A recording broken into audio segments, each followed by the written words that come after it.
Morning, अस्सलाम वालेकुम, आदाब आदाब आदाब। क्या हाल चाल है? फिट है, एनर्जेटिक है। आज राइजिंग पाकिस्तान में आपकी मुलाकात एक ऐसे एनर्जेटिक पाकिस्तान के स्टार से करवाने जा रहा हूं कि आपके अगर एनर्जी लेवल्स थोड़े से कम हैं भी ना, भाई नदीम जाफरी जब आते हैं ना, आहा हा हा हा, ऐसा मजा आता है गप्पे लगाने का।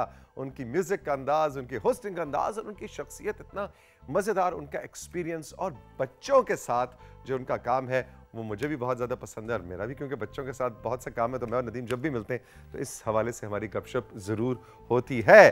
तो आज ऑरेंज सोफे पे आने जा रहे हैं the one and only Nadeem Jafri. इसके अलावा क्या है जी आज के राइजिंग पाकिस्तान में? इसके अलावा हो सकता है कुछ देर के लिए तौसीक अंकल गायब हो जाएं। आपने बिल्कुल हैरान और परेशान नहीं होना, इसलिए कि आज मेरे प्यारे प्यारे फेवरेट क्लास फेलो अहमद कुछ मैजिक एक्सपेरिमेंटल साइंस ट्रिक्स लेके आए और उन्होंने मुझे पहले से वार्न किया, तौसीक अंकल अगर वो तजुर्बा ख़राब हो जाए तो ऐन मुमकिन है कि इर्द गिर्द की कोई जानदार चीज़ अचानक गायब हो जाए। तो इर्द गिर्द की जानदार चीज़ तो या मैं हूँ तो या मैजिशियन खुद है जो कि अहमद है, क्योंकि कैमरा क्रू तो ज़रा 10 फुट के फासले पे होता है। तो और मैजिशियन अपने ऊपर तो ये रिस्क लेगा नहीं, ये रिस्क आएगा तो सिर्फ और सिर्फ तौसीक अंकल पे। इसके लिए आप तैयार हो जाएं। लेकिन let's see, I trust Ahmed, इसलिए मैंने अपने आप को आज सुपुर्द किया है। भाई अहमद का कहना ये कि ये जो मैजिशियंस आके बच्चों की बर्थडे पार्टीज पे और ये सारे जो ट्रिक्स कर रहे होते हैं, इनसे मतलब इनको एंजॉय करना चाहिए, लेकिन इनके पीछे साइंस का कुछ ना कुछ करिश्मा होता है। और वो आज 2-3 इंटरेस्टिंग एक्सपेरिमेंट्स अहमद अपने सेगमेंट में लेके आए। I am so very looking forward to it. बिल्कुल तैयार है, उधर हंस रहा है, मुस्कुरा रहा है और कह रहा है कि आए तौसीक अंकल, आपके साथ हिसाब किताब बराबर करता हूं मैं पिछला। मैंने कहा ठीक है जिगर, आते हैं। इसके अलावा क्या है जी राइजिंग पाकिस्तान में? आज ऑफ कोर्स गुरु काशिफ होंगे और गुरु काशिफ ने अभी तक मुझे नहीं बताया कि आज उनका टॉपिक क्या है। सो लेट्स सी, वो भी एक मैजिक होगा, कुछ ना कुछ होगा जो कि उनके सेगमेंट पे जाने से पहले आई एम 100% श्योर कि रुबैका आपको बताएंगी, जो तैयबा के साथ आएंगी और लाएंगी आपके लिए 3 अच्छी अच्छी खबरें। इसके अलावा क्या है जी? इसके अलावा हमारे साथ सबीन होंगी और सबीन लाएंगी अपने साथ अम्मारा को। और अम्मारा और सबीन आज कुछ बात करेंगी बच्चों की सोशल मीडिया पे, इंटरनेट पे, डिजिटल दुनिया पे सेफ्टी और सिक्योरिटी। अम्मारा आपको मालूम है कि डिजिटल सेफ्टी और सिक्योरिटी की माहिर हैं और सबीन उनके साथ आज कुछ बच्चों के हवाले से बात करेंगे और ये बहुत ज़्यादा इंपॉर्टेंट है। हमारा से हम ये भी जानेंगे, एक दिन पहले भी इस पर बात हुई थी कि क्या उम्र है कि जिस पे बच्चे का फेसबुक अकाउंट बनना चाहिए, जिस पे उसको इंडिपेंडेंटली आपको कोई टैबलेट देनी चाहिए, कोई फ़ोन देना चाहिए। लोग कहते हैं 13 साल से कम उम्र के बच्चों को ये डिजिटल गैजेट्स नहीं देनी चाहिए। इस हवाले से आई एम श्योर कि सबीन हमारा से बात करेंगी। लेकिन बच्चे जब ऑनलाइन हैं तो वो कैसे महफूज हैं, कैसे सेफ हैं, इस हवाले से बहुत इंपॉर्टेंट टिप्स हैं जो सबीन और हमारा आप तक पहुंचाएंगी। ये है जनाब आज का राइजिंग पाकिस्तान। कुछ रह तो नहीं गया? कुछ रह तो नहीं गया? कंट्रोल रूम सब कुछ बता दिया है। तो अब मैं आहिस्ता आहिस्ता बढ़ूंगा the one and only Ahmad की जानिब। अहमद देखो, इसको कहते हैं कि मैं खुद अपने आप को पेश करने जा रहा हूं अहमद को कि आ मुझ पे तजुर्बा कर और मुझे गायब कर दे, कोई अपना जादू दिखा, कोई जादू की छड़ी चला। अस्सलाम वालेकुम अहमद। वालेकुम अस्सलाम। यार ये तो तुमने बड़ा इधर कुछ सीन ऑन किया हुआ है, तो मुझे तो पहले से डर लगना शुरू हो गया, इसलिए मैं दूर ही बैठा रहा हूं। तो उसके लिए सबसे पहले तो हमने सेफ्टी ग्लासेस पहननी है। सेफ्टी ग्लासेस पहननी? ओके, सबसे पहले हम सेफ्टी ग्लासेस पहन लेते वाह हैं। वाह वाह। अच्छा, इस सेफ्टी ग्लासेस पहन के गायब होना जो है वो बच जाऊंगा मैं उससे? कोशिश करूंगा कि आपको गायब ना कर दूं। यार ये कैमरा 3 पे अगर आप कट करें, मैं देखना चाह रहा हूँ सूट कर रही है कि नहीं, क्योंकि ना इसको मैं परमानेंट ओ सीन है भाई का, है ना? भाई का सीन है। ओके अच्छा, ये सेफ्टी ग्लासेस क्यों पहनते हैं? सेफ्टी ग्लासेस ताकि हमारी आईज के ऊपर कोई एसिड ना गिर जाए जिसकी वजह से हमारी आईज डैमेज हो जाए, तो हमारी आईज को प्रोटेक्ट रखे। अच्छा, तो आज का ये सेगमेंट है क्या? जरा इसके बारे में आज के सेगमेंट में मैं मैजिक करूंगा, magic with a science logic. Magic with a science logic, वाह वाह वाह। ओके, अब मैजिक के लिए यूजुअली बहुत ज़्यादा प्रैक्टिस की ज़रूरत होती है, या कोई उसके पीछे कोई लॉजिक होती है, या किसी तरह से एक इल्यूजन होता है। तो आज के शो में मैं 3 डिफरेंट मैजिक ट्रिक्स लाया हूँ और हम अब वो मैजिक ट्रिक्स करेंगे। बस तो 3 मैजिक ट्रिक्स हैं, देखें कि वो साइंस का करिश्मा है, साइंस की लॉजिक है, इल्यूजन है, क्या है? अच्छा जी, कहाँ से शुरू करेंगे? अब सबसे पहले पहली स्लाइड पे चलते हैं जो है। ओके, स्लाइड्स भी हैं। ऑलराइट जी, पहली स्लाइड पे चलें और साथ साथ स्लाइड्स होंगी और साथ साथ इधर कुछ कार्रवाई भी होगी। अहमद साहब की पहली स्लाइड कहती है साइंस इज मैजिक। बिल्कुल ठीक हो गया जी। और अब पहली स्लाइड है एक इनविजिबल फायर एक्सटिंग्विशर। कि मैं फायर आग को ना कोई फूंक मारूंगा, ना मैं कुछ टच करूंगा, बल्कि मेरे मैजिक पोशन से वो खुद ही बुझ जाएगी आग। रियली जी। ओके, तो अब आप पहले आग। अब एक मैजिक पोशन बनाना है तो उसके लिए कुछ सीक्रेट इंग्रेडिएंट्स होते हैं। अच्छा। तो मेरे पास सीक्रेट इंग्रेडिएंट्स है, इन दोनों को हमने आपस में सबसे पहले मिक्स करना है। तो अच्छा। उसके लिए हम सबसे पहले इधर ये वाला लिक्विड इसके अंदर डालेंगे। ये है क्या? ये लिक्विड मैं आपको बाद में बताऊंगा, क्योंकि एक मैजिशियन अपना जो पोशंस होते हैं, जो सीक्रेट इंग्रेडिएंट्स होते हैं, वो पहले नहीं रिवील करते। ओके लो जी, पहले नहीं, मेरा प्रो हम आज लेके आए, प्रोफेशनल मैजिशियन है अहमद। अब हम थोड़ा सा पाउडर भी इसके अंदर यहाँ से फिल कर पाउडर, मुझे तो लग रहा है ये पानी है और उसमें कोई बेकिंग सोडा टाइप चीज है, पता नहीं। ओए होए हो, अंदर तो उसकी झाग बन रही है। कैंडल्स को लाइट करेंगे आहिस्ता आहिस्ता।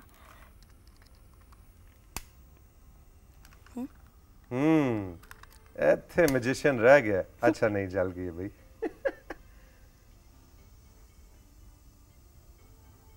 अच्छा जी, ये कैंडल्स लिट अप कर रहे हैं मैजिशियन साहब। इसके बाद इनको मैजिक से एक्सटिंग्विश होंगी। Extinguish without even touching them.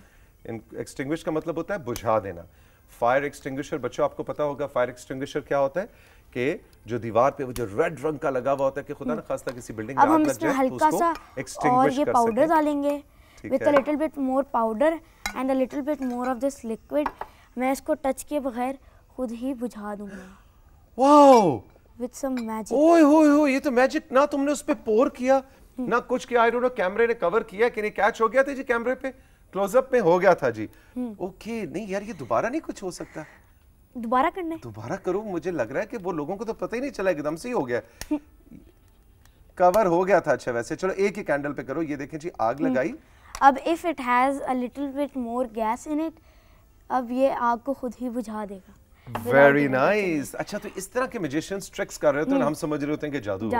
अच्छा, अब चलिए मैं अपना मैजिक रिवील कर ही देता हूँ, बता देता हूँ। अब सबसे पहले तो हमारे पास यहाँ पे विनेगर है।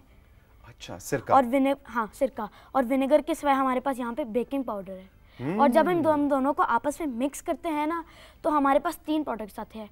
पहला कार्बन डाइऑक्साइड, दूसरा वाटर, और तीसरा हमारे पास एक गैस आती है, इसका नाम है कार्बन नाइट्रेट।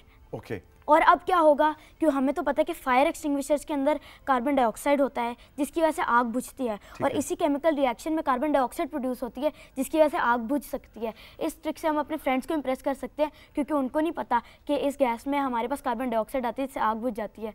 वो समझेंगे मैजिक पोशन से बुझ गई। एग्जैक्टली। और ये वाला हिस्सा हम बैक एंड पे रखेंगे और ऐसे उसको बीकर को साथ लेके जाएंगे और हम कहेंगे देखो जी मैजिक से आग बुझ गई। असल में उसमें कार्बन डाइऑक्साइड निकल रही होगी जिससे आग बुझ जाएगी। जी, जबरदस्त ट्रिक है भाई, जबरदस्त ट्रिक है। Excellent excellent. अब हम चलते हैं हमारे अगले मैजिक ट्रिक। अगले मैजिक ट्रिक की तरफ चलते हैं जी। उस पे कुछ स्लाइड है या डायरेक्ट? उसके लिए भी एक स्लाइड है। स्लाइड है। सेकंड मैजिक ट्रिक की स्लाइड जल्दी से जरा दिखा दें। ये तो उसी की केमिकल रिएक्शन थी जो मैं बता रहा था। इक्वेशन जो अभी आपको बताई थी, C2H2O2 plus NaHC. You know, I know everything. Yes. Please, okay, go ahead. Secret magic trick with an invisible ink. उसके लिए हमें सबसे पहले तो ये एक सेकंड पहले मुझे समझने दो। Secret magic with invisible ink. Yes, इसका क्या मतलब है? इसका मतलब है हम ना पेपर के ऊपर एक इनविजिबल इंक से लिखेंगे और हम उसको डिकोड करेंगे, क्योंकि अगर आप चाहते हैं कि आपका फ्रेंड कराची में रहता है और आप उसको एक मैसेज लिखना चाहते हैं जो सिर्फ और सिर्फ वही पढ़ पाए और कोई और नहीं पढ़ पाए, तो आप ये ट्रिक यूज़ करें। Okay, very nice.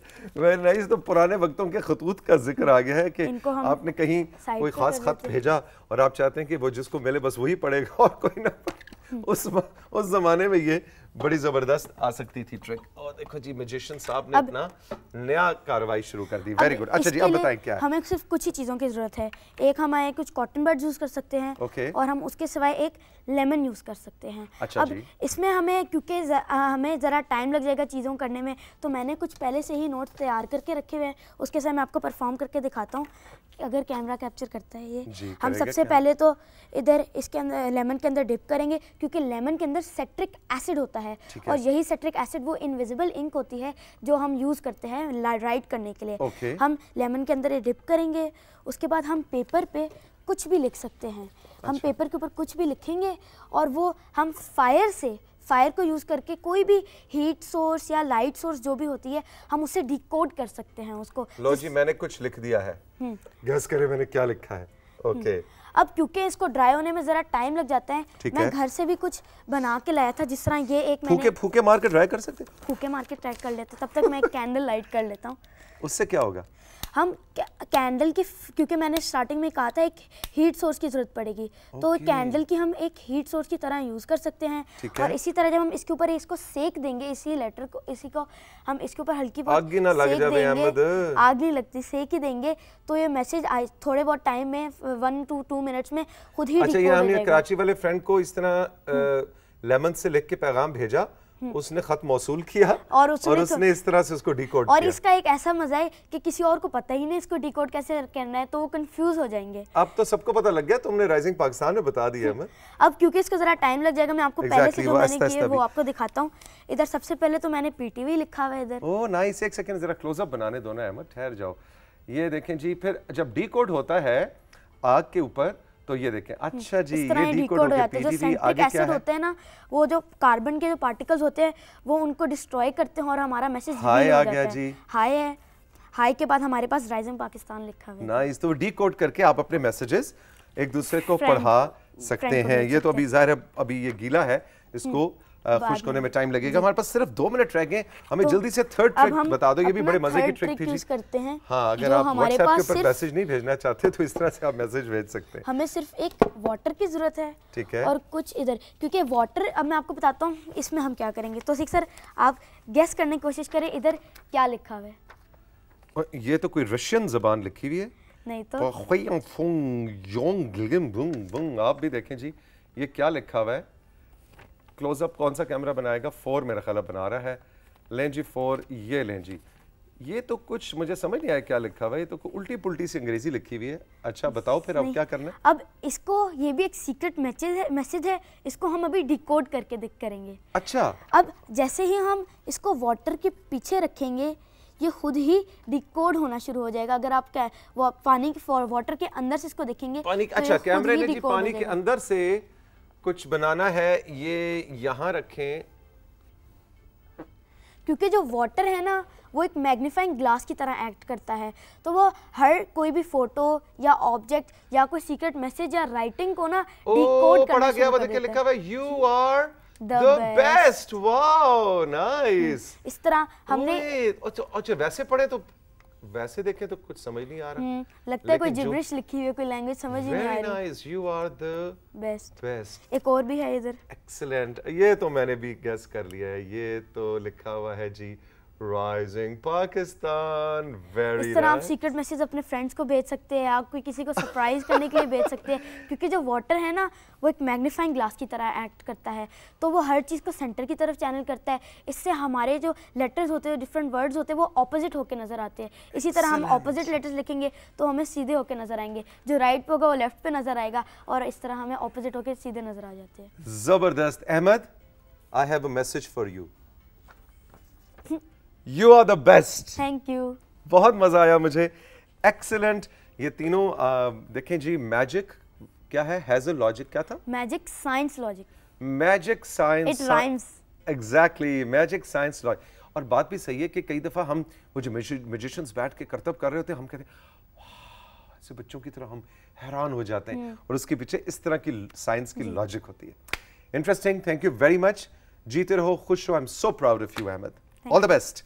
हम चल के लेंगे राइजिंग पाकिस्तान में एक छोटा सा ब्रेक। अच्छा, ये वाली है, ये मैं रख सकता हूँ? ये बड़ी ठीक है, आप जबरदस्त keep लग कर रही है। इसको एक ऐसे कूल कैट किस्म की चीज लग रहा हूँ मैं। कूल लगता है। कूल है।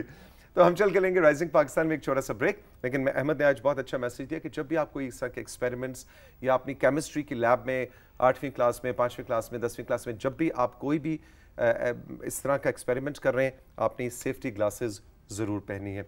हम चल के लेंगे एक छोटा सा ब्रेक। ब्रेक के बाद जब वापस आएंगे तो रिबेका और तैयबा आपके साथ होंगी और लेकर आएंगे हम आपके लिए 3 अच्छी खबरें।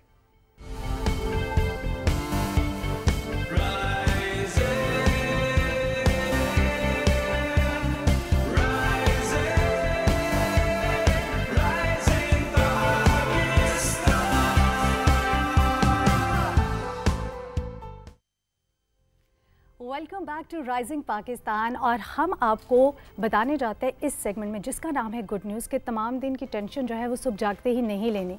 क्या पकेगा, क्या खाएंगे, तमाम दिन कैसे गुजरेगा, क्या करना है। ख़ास तौर पे अगर बॉस ने कोई असाइनमेंट दी है और आप जल्दी सो गए, उसको पूरा नहीं किया तो कोई बात नहीं। क्या होगा, थोड़ा सा मतलब काम का बर्डन बढ़ जाएगा, लेकिन अगर आप अपने दिन का आगाज़ परेशानी से करेंगे तो आप यकीन जानिए तमाम दिन बहुत ही स्ट्रेसफुल गुजरेगा। सो आपका दिन स्ट्रेसफुल ना गुजरे इसलिए लेकर आते हैं हम लोग आपके लिए 3 अच्छी खबरें। स्टूडियोज़ में मेरे साथ मौजूद हैं तैयबा। अस्सलाम वालेकुम। गुड मॉर्निंग, कैसी हैं आप? मैं बिल्कुल ठीक ठाक। 3 अच्छी खबरें जी, 3 अच्छी खबरें। और अच्छा, आज की बहुत मज़े की हैं। पहले तो मैं आपसे पूछना चाहूँगी कि आपको, अगर हम सिटीज़ की बात करते हैं, पाकिस्तान सिटीज़ की, आपको सबसे ज़्यादा कौन सी सिटी पसंद है? एक ही बतानी है? हाँ, एक ही। 2 हो सकती हैं। एक वैसे तो बहुत से शहर हैं, लेकिन इस्लामाबाद क्योंकि वो मेरा शहर है, और इसके अलावा लाहौर शहर भी मुझे बहुत पसंद है। और आज की जो गुड न्यूज़ है वो बेसिकली इस्लामाबाद की है। और आज मैं आपको बताती चलूँ कि इस्लामाबाद की खूबसूरती में CDA ने मज़ीद, आप कह सकते हैं कि वो सरगर्म अमल है। आप अगर मैं जिन्ना सुपर मार्केट की बात करती हूँ, मैं पार्क्स की बात करती हूँ, मैं रोड्स की बात करती हूँ, तो उसमें आपने भी देखा होगा कि लाइटिंग्स बहुत मज़े की हो गई हैं। आप शाम को जब निकलते हैं चाय के लिए, कॉफ़ी के लिए, लॉन्ग ड्राइव के लिए, आप जब भी जाते हैं आपका मूड वैसे ही बड़ा अच्छा हो जाता है, इतनी खूबसूरती देख के, इतनी मज़े की लाइट्स देख के। और अभी जो इतनी पैनिक सिचुएशन रही है हम सब जानते हैं, हम और अभी स्टिल हम उससे गुजर भी रहे हैं। खैर, एहतियात तो हमें करनी चाहिए। और इस पैनिक सिचुएशन में इस्लामाबाद को रोशनियों के शहर का नाम भी दिया गया। और आप ये देखिए कितनी खूबसूरत तस्वीर जो है वो हमारे नाज़रीन इस वक्त अपनी स्क्रीन पर देख रहे हैं। और जिस तरह आपने कहा कि रोशनियों के शहर में जो है इसको तब्दील किया जा रहा है, तो यही एक खूबसूरती है जिस तरह आपने CDA का मेंशन किया। तो ये पर देखो, ऐसा होता है ना, ख़ासतौर पे अगर हम बात करें रोशनी की, तो वो एक जो लाइट जो है वो लव्स लाइट सुनकर जो है आपकी लाइफ में कलर्स आ जाता है, और एक हैप्पीनेस जो है वो, मुझे लगता है कि हैप्पीनेस के हार्मोन्स जो है एक्टिव हो जाते हैं और आप खुश हो जाते हैं।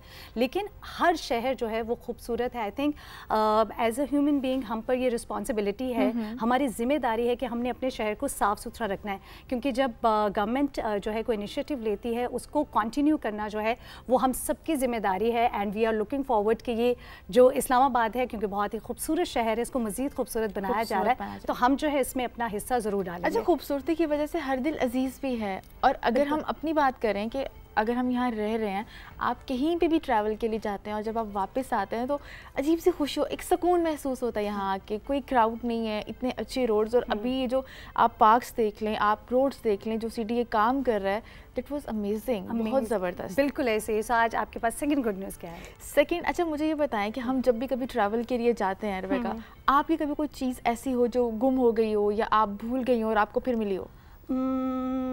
तैयबा, वैसे ऐसा नहीं होता। मैं तो मतलब मुझे जो है ना कि अपना रूम छोड़ने से पहले होटल का या कहीं पर जब जाते हैं, स्टे का जो है टाइम खत्म हो जाता है, मैं उससे 2 दिन पहले जहन में तैयार कर लेती हूँ कि मुझे अपनी सारी चीज़ें पैक करनी है। तो आई डोंट नो, मैं शायद भूलती बहुत हूँ, इसलिए मैं बहुत एहतियात करती हूँ। मतलब कभी ऐसा हुआ नहीं? ऐसा नहीं हुआ, लेकिन अच्छे लोग बहुत मौजूद हैं। हम कभी ऐसा होता है ना कि हम लोग कहते हैं कि अच्छा मेरे से तो ऐसा हो गया, वैसा हो गया, मेरी ये चीज़ गुम होगी।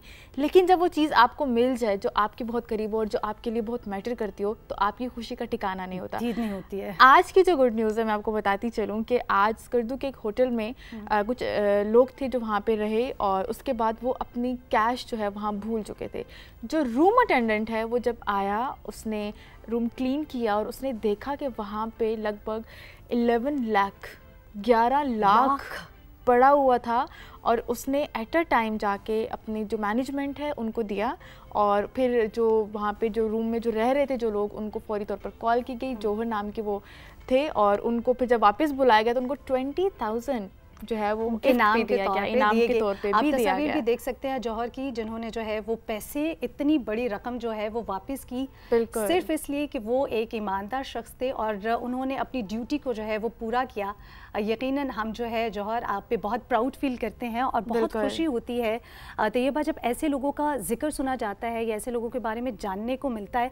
तो हम ये बहुत ही कंप्लेन करते हैं जी, बड़ी मुश्किल हो गई है, लोग ऐसा करते हैं, लोग वैसा करते हैं। आई थिंक ऐसा कुछ होता नहीं है। हैं, वक्त सिर्फ इतना है कि हम वो कौन सी खबर है उसको हाईलाइट करते हैं। तो आई थिंक हम अच्छी खबर को अगर हाईलाइट करेंगे तो देखने और सुनने में अच्छी खबरें ही हमें मिलेंगी, जो कि बहुत ज़रूरी है। अच्छा रेबेका, हम क्रिटिसाइज़ तो करते हैं, लेकिन अगर हम अपनी जिम्मेदारी अपने तरीके से खुद करना शुरू कर देना तो यकीनन इस तरह के जो केसेस हमें सुनने को मिलते हैं या हम लोग कहते हैं कि अच्छा मेरी चीज़ को मुझे मिली नहीं, अगर हम खुद ही अपने काम अपनी जिम्मेदारी खुद करना अगर हर इंसान करे तो यकीनन ये कंप्लेन फिर कभी किसी को नहीं होने वाली। जी, तो बताइएगा अब आपके पास थर्ड न्यूज़ क्या है? अच्छा, थर्ड न्यूज़ जो है मैं कल जब ये न्यूज़ पढ़ रही और जब मुझे पता चला कि मुझे जाके बतानी है तो मैं फौरी तौर पर मेरा ध्यान एक एग्जीबिशन की तरफ गया जहाँ पे रिसाइकलिंग पे काम हो रहा था। और आज ये बहुत इन्फॉर्मेटिव है उन लोगों के लिए जो इस वक्त देख रहे हैं। माहौलियाती आलूदगी को कवर करने के लिए आपको पता है कि इस वक्त जद्दा में जो है खलूद अल-फजली ने अपने दोस्तों के साथ मिलकर बोतलों के ढक्कनों के साथ एक बहुत बड़ा नक्शा तैयार किया। वाओ, बोतलों के ढक्कन से, बिल्कुल।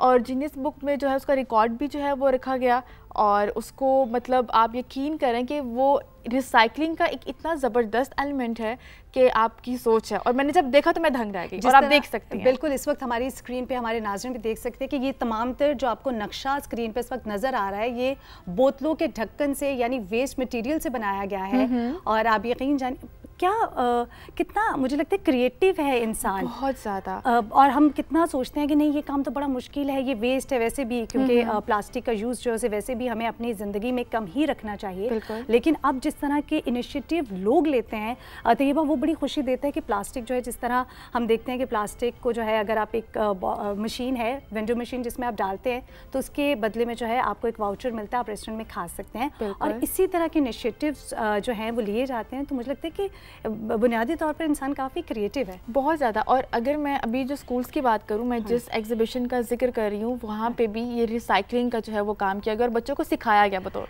तय्यबा, thank you so very much, बहुत अच्छी आप जो है 3 खबरें लेकर आए। इस वक्त हमें बढ़ना है छोटी सी ब्रेक के जाने, ब्रेक के बाद वापस आएंगे तो काशिफ देंगे हमारा साथ। रहिए हमारे साथ राइजिंग पाकिस्तान।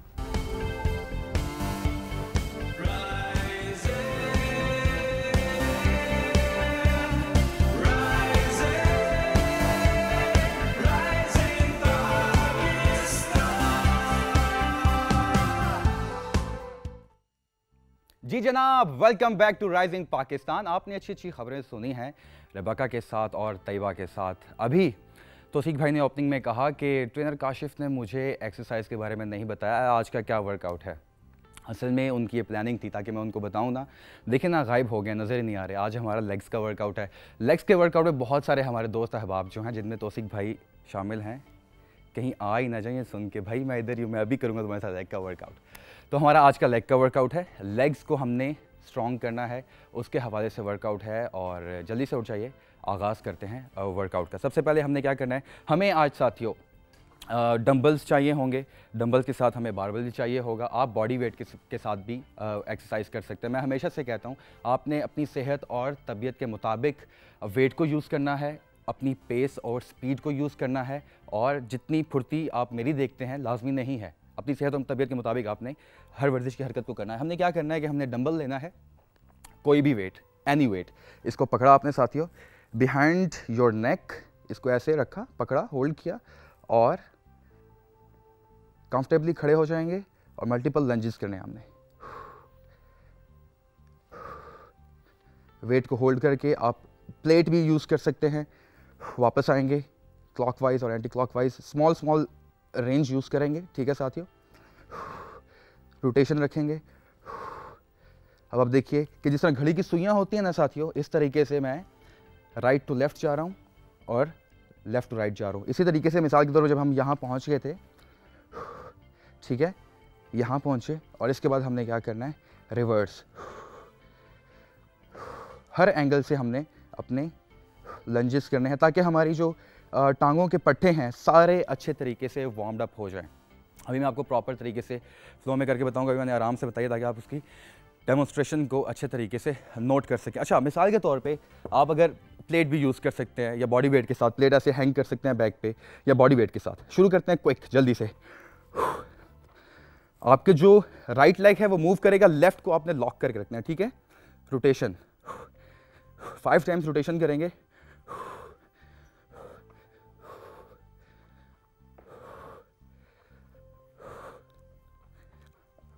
रोटेशन रखी, 5 टाइम्स आपने ऐसे किया, 5 टाइम्स आपने ऐसे किया, क्लॉकवाइज एंटी क्लॉकवाइज। इसके बाद आपने अदर लेग यूज़ करनी है, इसी तरीके से इसको यूज़ करेंगे स्मॉल स्मॉल, घड़ी की सुइयों की तरह। 11, 11:30, 10, 9:30, 9, ठीक है। इसी तरीके से हमारे लोअर बॉडी जो है वो कम्प्लीटली वार्म अप हो जाएगी, इंटायर मसल ग्रुप्स जो हैं हमारे वार्म अप हो जाएंगे। इसके बाद हमने क्या करना है, हमने डंबल लिया साथियों, डंबल को ग्रैब किया, सीधे खड़े हो जाएंगे और core nice and tight, weight hold किया, सिंगल लेग डेडलिफ्ट करेंगे, आराम से नीचे जाएंगे, stretch stretch stretch, control, body weight control, extend, time लेना आपने, ठीक है। Nice and control, full range of motion. इसके आपने 10 रेपिटेशंस करने हैं, बॉडी वेट कंट्रोल करना है, आर्म स्ट्रेट, डेड हैंग, गर्दन को बेंट नहीं करना, deep deep deep deep extension. आप चाहें तो इसकी मॉडिफिकेशन देख लीजिए किस तरीके से आप कर सकते हैं। किसी चीज़ को पकड़ के अपने लेग लिफ्ट की, होल्ड किया और आप दूसरा हाथ ज़मीन के साथ टच भी कर सकते हैं, लेकिन ख्याल रहे कि मसल्स में टेंशन होना बहुत ज़रूरी है, टेंशन पड़ना बहुत ज़रूरी है। लेग्स को स्ट्रेच करके रखना है आपने, जिस पे आप खड़े हुए हैं और जिसको हवा में रखा हुआ है उसको एक्सटेंड करना है ताकि आपकी टेंशन पड़े मसल में। तो देखिएगा, नाइस एंड कंट्रोल। यहाँ से आपने किसी चीज़ को पकड़ा हुआ है और यहाँ से आप सहारा ले रहे हैं, एक्सटेंड किया, माइंड बॉडी कनेक्शन, सांस रोका, सांस छोड़ा। इसकी एक और वेरिएशन आपको दे देता हूँ, अगर आपको दुश्वारी हो रही है वेट के साथ। देखिएगा, वेट को होल्ड किया, बैक स्ट्रेट रखी, all the way deep, leg straight रखनी है आपने, कमर को सीधा रखना है। नोट कीजिए बिल्कुल एहतियात से। मुझे यकीन है कि आप तमाम देखने वाले मेरे साथ वर्जिश कर रहे होंगे, लेग्स का वर्कआउट सुन के भागे नहीं होंगे, क्योंकि बहुत इंपॉर्टेंट है, ये आपकी इंटायर बॉडी की फाउंडेशन होती है। इसलिए स्ट्रॉन्ग मसल जो है आपके लेग का होना बहुत ज़रूरी है। अब आप नोट कीजिए, डेडलिफ्ट ये एक वेरिएशन है, इसी चीज़ को आप वेट के बगैर भी कर सकते हैं। एक्सटेंड किए, हाथों को स्ट्रेट किया, नाइस एंड कंट्रोल, डीप। जैसा कि मैंने आपको कुछ देर पहले बताया कि आप अपनी सेहत और तबीयत के मुताबिक कर सकते हैं, तो ये सारी वेरिएशंस थी। इसके बाद साथियों हमने क्या करना है, याद रहे हर वर्जिश की हरकत के हमने जो रेपिटेशंस बताए हैं, पहले मैंने आपको बताए फर्स्ट के, फिर सेकंड के, इसके रेपिटेशंस ईच लेग या डबल लेग्स डेडलिफ्ट आप कह रहे हैं तो 12 रेपिटेशंस करेंगे और 4 सेट्स करेंगे, ठीक है। डंबल को हमने होल्ड किया, हमने स्टैटिक लंज पे आएंगे, वाइड एक्सटेंड किया, लेग्स को फुल एक्सटेंशन की और यहीं पे रहते हुए back straight, core nice and tight, non stop. यहीं पे हमने पल्सेस करने हैं, यहीं पे बर्न करना है, यहीं पे रहते हुए नॉन स्टॉप। 15 रेपिटेशंस एक साइड पे रहते हुए। और अगर आपको लग रहा है कि वेट के बगैर करना चाह रहे हैं तो वेट को ड्रॉप किया, किसी चीज़ को पकड़ा, सहारा लिया, वेस्ट पे हाथ रखा, non stop, feel the burn, nice and control. इसमें थोड़ी सी पेस चाहिए आपकी, 90 degree angle, all the way up and all the way down. Switch किया, दूसरी टांग पे वेट पकड़ा, ठीक है। 15 रेपिटेशंस, 4 सेट। साथ साथ पानी की सिपिंग। जैसा कि मैं आपको हमेशा से कहता हूँ कि पानी, वर्जिश के दौरान पानी का इस्तेमाल बहुत ज़रूरी है। हमारे जो पट्टे हैं, हमारे जो मसल्स हैं, वो बहुत ज़्यादा इन्वॉल्व होते हैं वर्जिश के दौरान, डिहाइड्रेशन होने के चांसेस होते हैं। इसके बाद साथियों हमने क्या करना है, हमने डंबल्स लिए और लेट जाएंगे। हमने अपने कूलों पे थोड़ा सा ऊपर लोअर बॉडी के ऊपर डंबल्स को रखा और हमने इसको एक्सटेंड किया। 3 सेट्स करेंगे, 15 रेपिटेशंस करेंगे, हाई रेपिटेशंस करेंगे। क्विक से आखिरी मूव बताऊं आपको, फ़ौरन से आपने स्क्वाट पोजीशन पे आना है, इस पोजीशन में रहना है और आपने नॉन स्टॉप वॉक करनी है, non stop, straight round quick walk करनी है, यहीं पे रहते हुए। 4 सेट्स करने हैं, हाई रेपिटेशंस करने हैं, 30 सेकंड्स तक 4 सेट्स। ये था हमारा आज का वर्कआउट। मुझे उम्मीद है आपको पसंद आया होगा। हमें सोशल मीडिया पे बताना मत भूलिएगा। अभी हमें लेनी है एक छोटी सी ब्रेक के बाद हमारे साथ होंगी सबीन और सबीन के साथ होंगी अम्मारा, और ये हमें बताने जा रही हैं कि ये जो बच्चा है ट्रेनर काशिफ, इसकी एज तक के बच्चे गैजेट्स और सोशल मीडिया यूज़ कर सकते हैं, मोबाइल फ़ोन यूज़ कर सकते हैं या और एज की लिमिटेशंस हैं। जानते हैं इस ब्रेक के बाद। ये है राइजिंग पाकिस्तान।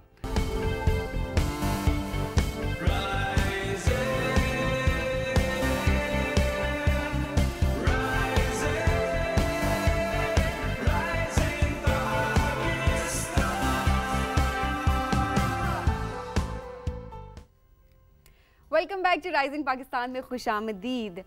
जैसा कि तौसीक साहब ने इंट्रोडक्शन में बताया था कि आज हम ज़रा बात करेंगे कि बच्चों का इंटरनेट के हवाले से सेफ्टी एंड सिक्योरिटी के बारे में आज हम डिस्कस करेंगे और ये देखेंगे कि ऐसी कौन सी चीज़ें हैं जो कि बच्चों को जिनकी रसाई नहीं होनी चाहिए और इसके अलावा किस तरह से पेरेंटल कंट्रोल को हम मेक श्योर कर सकते हैं।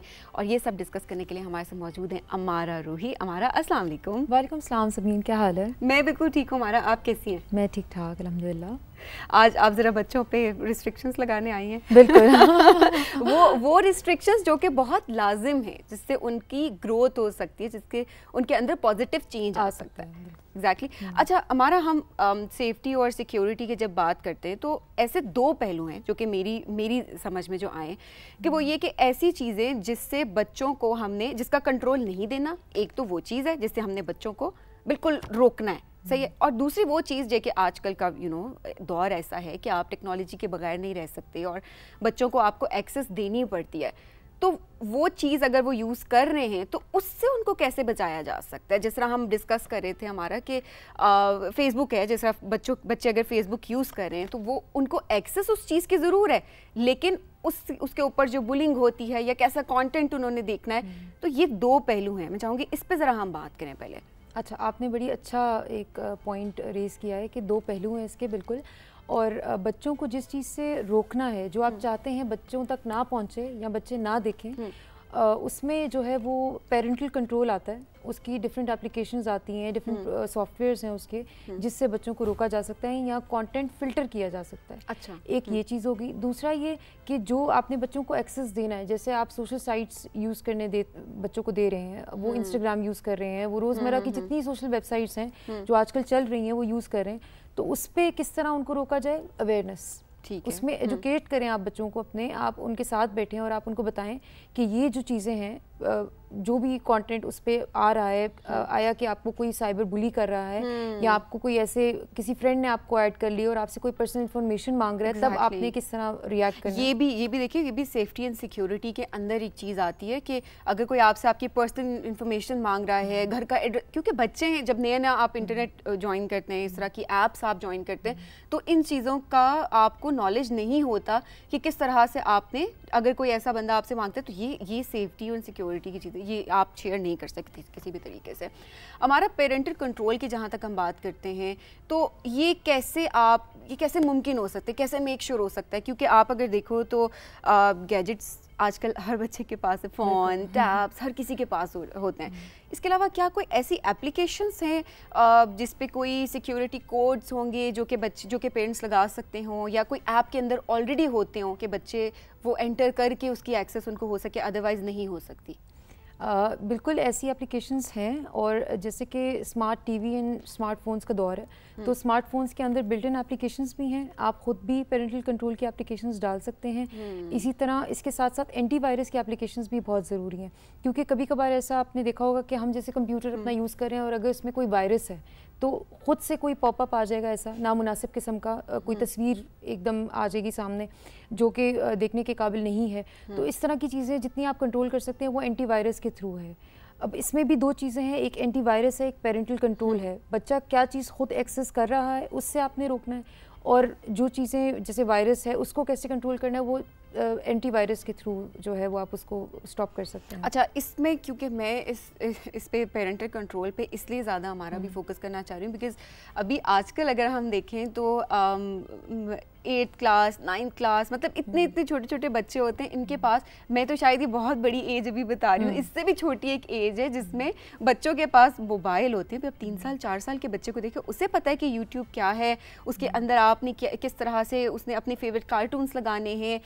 ये सारी जो चीज़ें हैं ना, ये पेरेंट्स का चेक एंड बैलेंस रखना बहुत ज़्यादा ज़रूरी है। ये कंट्रोल शायद बहुत ज़रूरी है कि ऐसा नहीं कि आप बच्चे को बस एक चीज़ दे रहे हैं, उसके बाद आप नहीं देख रहे कि वो कैसा कंटेंट वहाँ पर देख रहा है और उसके किस तरह के असरात उसके ऊपर आ रहे हैं। अच्छा, एज की जहाँ तक मैंने बात की हमारा, इसमें किस एज में आपको लगता है कि बच्चों को ये गैजेट्स देने चाहिए और इंटरनेट की एक्सेस देनी चाहिए? अच्छा, गैजेट्स तो अब पैदा होते ही बच्चों के हाथ में जो है वो आ जाता है, जैसे ही Exactly, वॉकर पे हो मैंने या वही बात की कि शायद अक्सर पेरेंट्स को हमने कहते हुए सुना है कि खाना नहीं खा रहे तो फ़ोन पकड़ा दो, उस पर कुछ लगा दो तो उसके साथ साथ Exactly. खा लेंगे, वरना अगर ना दो तो फिर वो ज़िद करते हैं कि नहीं हमें चाहिए।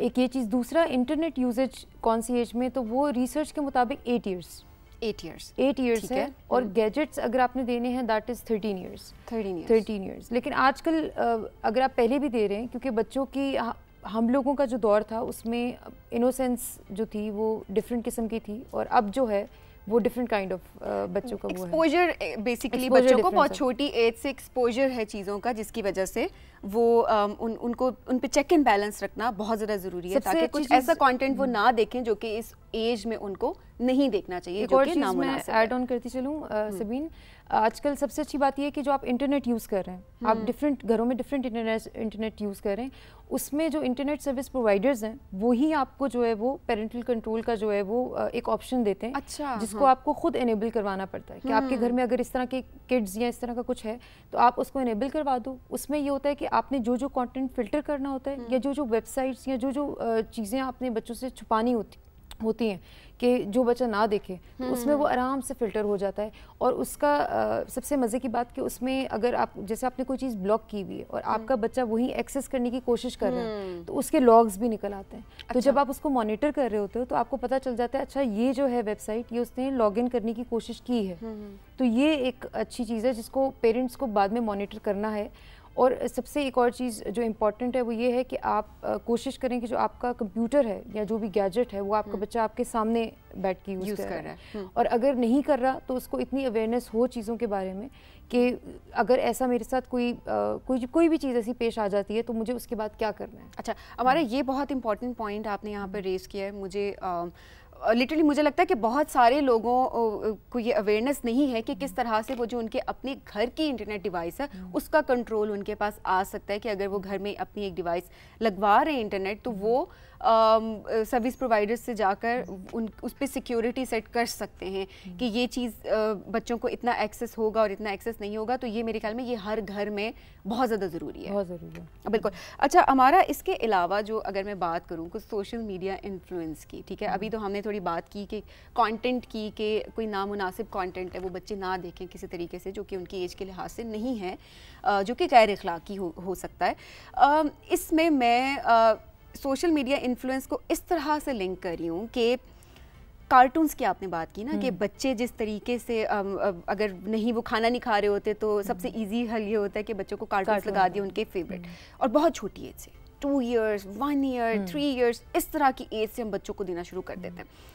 तो इसमें मैं आपसे ये पूछना चाहती हूँ कि क्या बच्चों के अंदर कोई चेंज आता है? कोई अगर लेट्स सपोज एक कार्टून है उसके अंदर मारपीट हो रही है, तो क्या उसका इन्फ्लुएंस बच्चों के ऊपर होता है?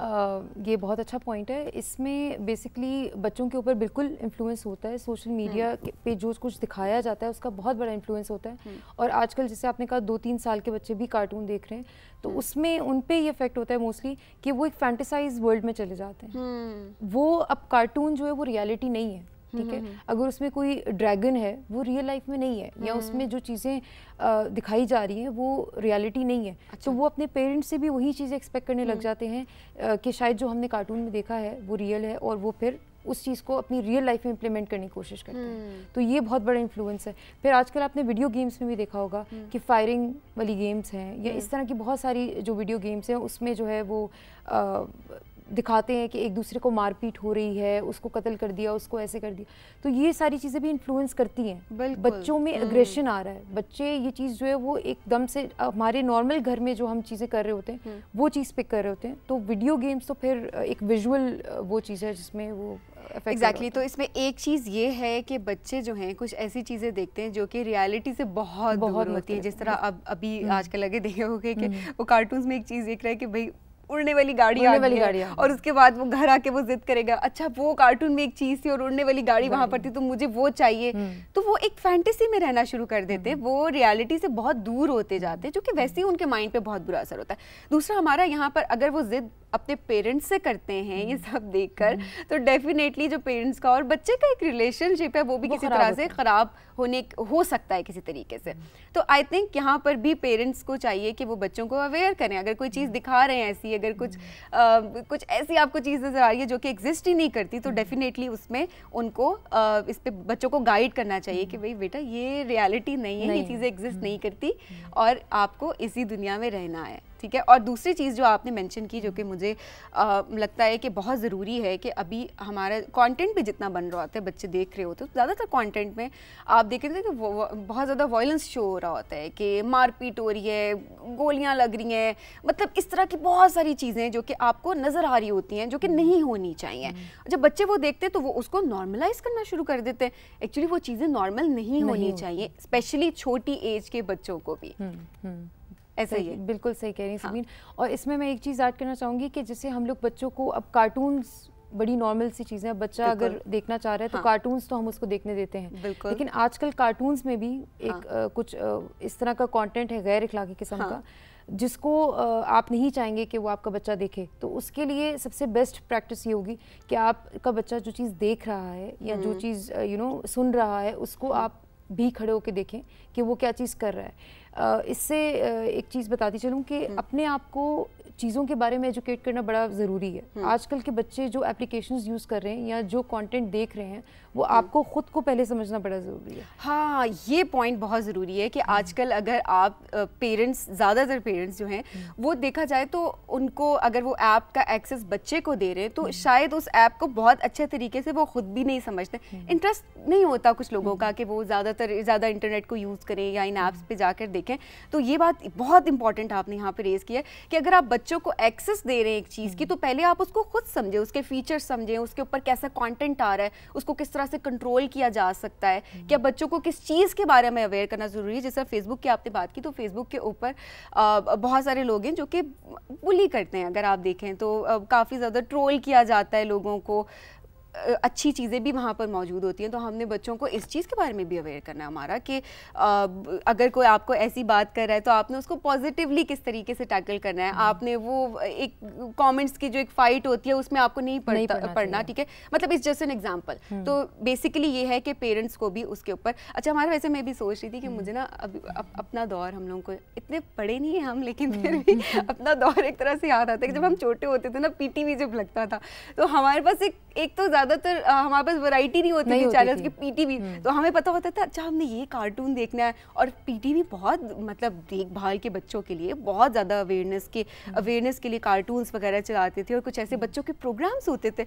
वो हम लोग देख रहे होते थे। तो मैं सबसे बड़ी बात मैं आपकी बात करती हूँ, सबसे बड़ी बात ये कि हमारे दौर में एक बहुत अच्छी चीज़ ये होती थी कि टाइमिंग, कि आपने इस टाइम के बाद जो है वो सो जाना है और इस टाइम तक जो है आपने ऑनलाइन चीज़ें यूज़ करनी है, कंप्यूटर यूज़ करना है। और इवन गेम्स जैसे पिन बॉल और हम लोग ये चीज़ें इंजॉय करते थे, माइंड स्वीपर, पिन बॉल हो गई या इस तरह की जितनी गेम्स हैं हम लोग इसी में जो है वो खुश थे। और हम लोग का एक टाइम होता था कि 1 घंटे बाद जो है वो आपने कंप्यूटर ऑफ कर देना है। तो टाइम बड़ा मैटर करता है। आजकल जो है वो बच्चे सुबह 9 से रात 9 लगे रहेंगे तो पेरेंट्स भी इतना बॉदर नहीं करते। हाँ, मतलब रूटीन भी एक जो है वो बहुत ज़्यादा ज़रूरी है डेफिनेटली। हमारा तो बेसिकली ये चीज़ है कि हमें एक तो मैं ये भी कहूँगी कि जो हमारा सोशल मीडिया है इस तरह से हमें उसमें बहुत ज़्यादा अच्छा कंटेंट जो है प्रोड्यूस करना चाहिए और बच्चों को बेसिकली हमें दूर रखना चाहिए इन सारी चीज़ों से जो कि उनके लिए इस एज में, उनके एज के लिहाज से ठीक नहीं है। हमारा बहुत प्रोडक्टिव डिस्कशन रही और बहुत सारी चीज़ें जो कि मुझे भी क्लियर हुई, आई थिंक जो पेरेंट्स हमें देख रहे हैं उनको भी क्लियर होगी। Thank you so much. My pleasure. नाज़रीन, अब जाएंगे एक ब्रेक की जानिब और जब ब्रेक से वापस आएंगे तो नदीम जाफरी हमारे साथ मौजूद होंगे जो कि एक फेमस सिंगर हैं। तौसीक साहब हमारी उनसे मुलाकात कराएंगे, गाने भी सुनेंगे, गपशप भी होगी। कहीं जाइएगा मत, देखते रहिए राइजिंग पाकिस्तान।